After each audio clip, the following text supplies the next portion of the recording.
Assalamualaikum warahmatullahi wabarakatuh. Hello guys, introduce myself. I am Hendra. I am from the Public Health F1 class.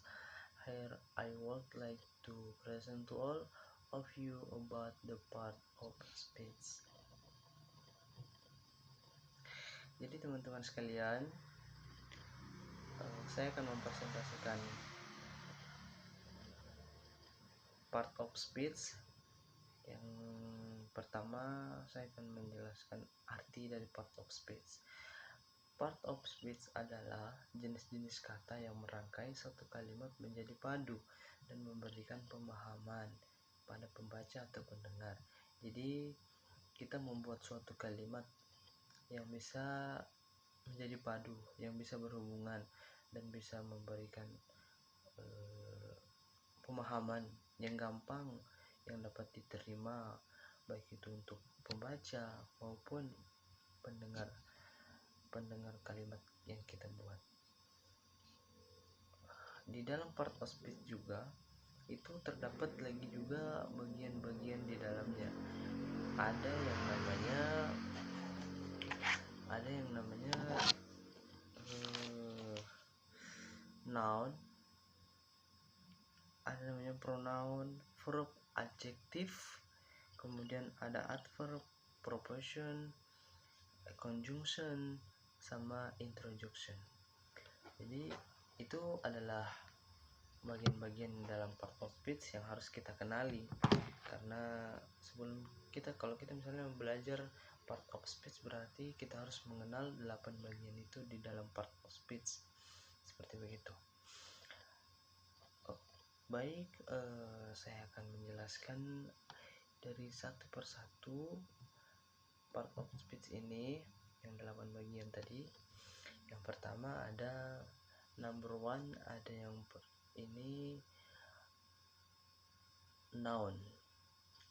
Noun itu adalah kata benda. Nah, kata benda ini, penggunaan noun ini digunakan untuk bertujuk pada nama orang, benda, hewan, tempat, dan ide atau konsep. Noun sendiri terdapat dibagi lagi berbagai jenis seperti countable, uncountable, common, proper, concrete, abstract, dan collective noun. Jenis-jenis noun itu jenis-jenis noun. Misalnya countable berarti dapat dihitung, seperti misalnya kita kalau misalnya bisa dihitung book, elephant, train, itu kan bisa dihitung. Uncountable tidak dapat dihitung, misalnya love, sand, happiness, itu bisa dihitung. Kemudian common, sesuatu yang umum, country, city, month. Proper, sesuatu yang spesifik, Switzerland, Jakarta, Januari. Concrete, sesuatu yang berwujud nyata, bag, cake, building. Nah, seperti itu dan seterusnya, dan bisa kita lihat sendiri di atas ini, bisa kita lihat itu ada juga abstrak sama kolektif. Kalau misalnya kita membuat dalam bentuk contoh kalimat seperti ini, contohnya kita bisa lihat sendiri di atas. My house is always clean. Rumahku selalu bersih. Nah, seperti begitu kata benda. Ada lagi ini, Alex is a tall boy. Alex adalah laki-laki yang tinggi. Nice, seperti begitu. Kemudian kita lanjut number 2. Di number 2 ada pronoun. Pronoun adalah kata ganti. Ya, kata ganti yang digunakan untuk menggantikan noun. Seperti sudah dijelaskan di atas, pronoun tugasnya adalah untuk menggantikan noun. Terdapat juga 8 jenis di dalam pronoun ini, yaitu ada personal, demonstratif, interrogatif, indefinite, possessive, reciprocal, relative, reflexive, dan intensive pronoun. Itu jenis-jenisnya juga. Di dalam jenis-jenis ini juga terbagi lagi. Seperti ini bisa kita lihat di atas. Personal, contohnya ini I, we, he, she, seperti begitu. Paling sering ditemui itu ketika misalnya dalam satu kalimat, karena introduce myself ada, itu termasuk pronoun kata ganti.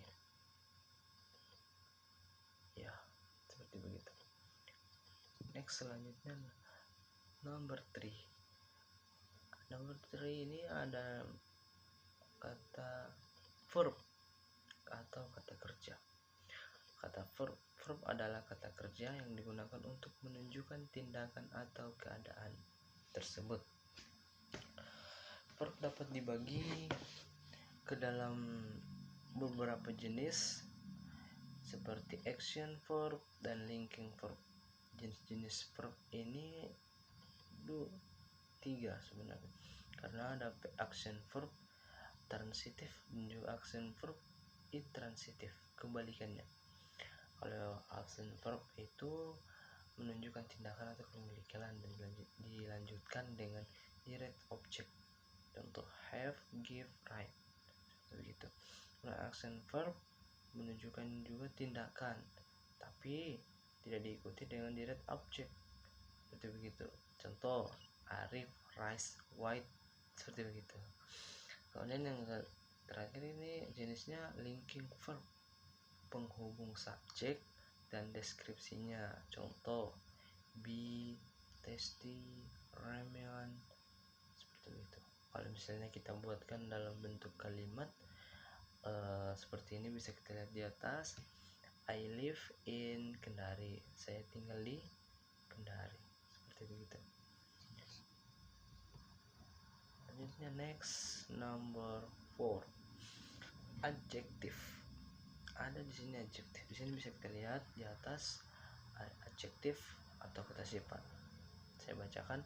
Adjektif adalah kata sifat yang digunakan untuk memberi keterangan pada noun atau pronoun.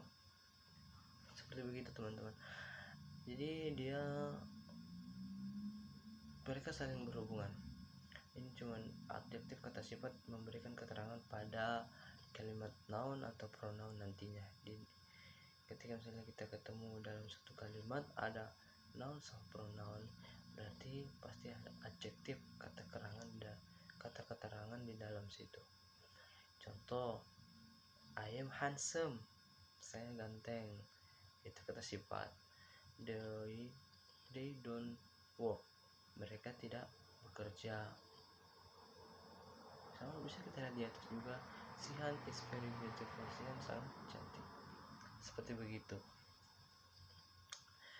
Kemudian ada lanjut number 5, ada namanya adverb, kata keterangan. Sebagai kata keterangan, fungsi adverb adalah untuk memberikan keterangan tambahan pada verb, adjektif, atau adverb itu sendiri. Adverb juga bisa dikelompokkan menjadi beberapa jenis seperti manner, degree, frequency, place, and time. Seperti itu. Ini jenis-jenisnya bisa kita lihat di atas. Jenis-jenisnya ini bisa kita lihat di atas. Bisa kita lihat di sini. Contoh, misalnya kita dalam suatu kalimat, he ran so fast, dia berlari sangat cepat, itu kata keterangan. Ada lagi contoh lain, my dad never speaks loudly, ayah saya tidak pernah berbicara dengan keras, seperti begitu. Next, number 6, preposition, kata depan. Fungsi preposition adalah untuk menunjukkan hubungan antara noun dan kata-kata lainnya dalam sebuah kalimat.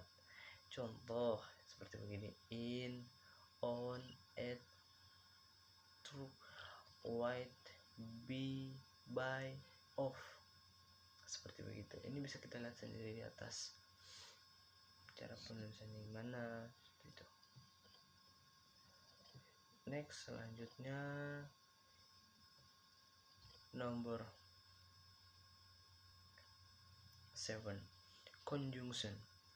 Kata hubung. Conjunction digunakan untuk menghubungkan dua kata, frasa, klausa, hingga kalimat. Terdapat juga 3 jenis conjunction, yaitu coordinating, subordinating, dan correlative conjunction. Jenis-jenis conjunctionnya ada juga conjunction menghubungkan, coordinating conjunction menghubungkan dua bentuk gramatikal yang sama, misalnya kata dengan kata, seperti begitu.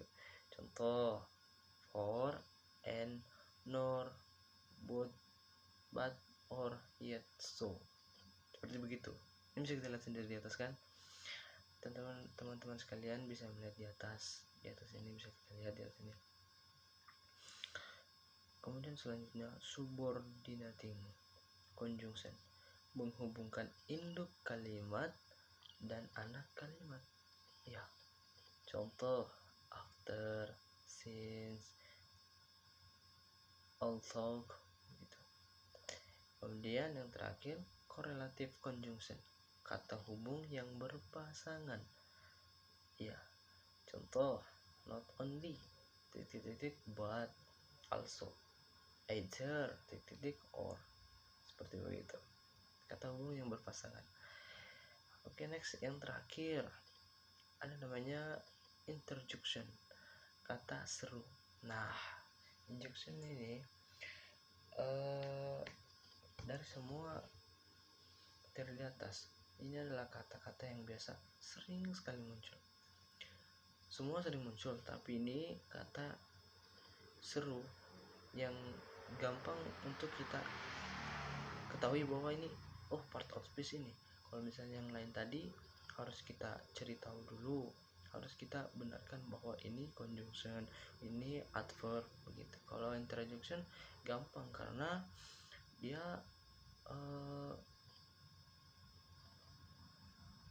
jenis kata yang satu ini biasanya digunakan untuk mengungkapkan emosi, ekspresi diri. Misalnya contoh seperti yang bisa di atas, misalnya kita dalam suatu perjalanan terus tiba-tiba langsung berhenti, ops, atau misalnya kita melihat sesuatu yang wow, seperti itu, atau menahan seseorang, oh no, seperti itu. Ini bisa kita lihat di atas seperti itu. Ini bisa kita lihat di atas sendiri. Itu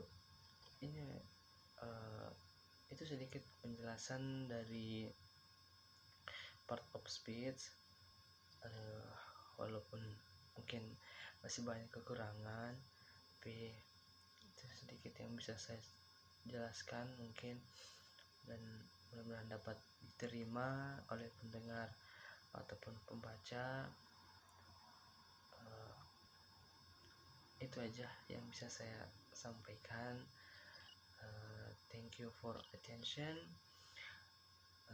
Sampai ketemu di lain waktu.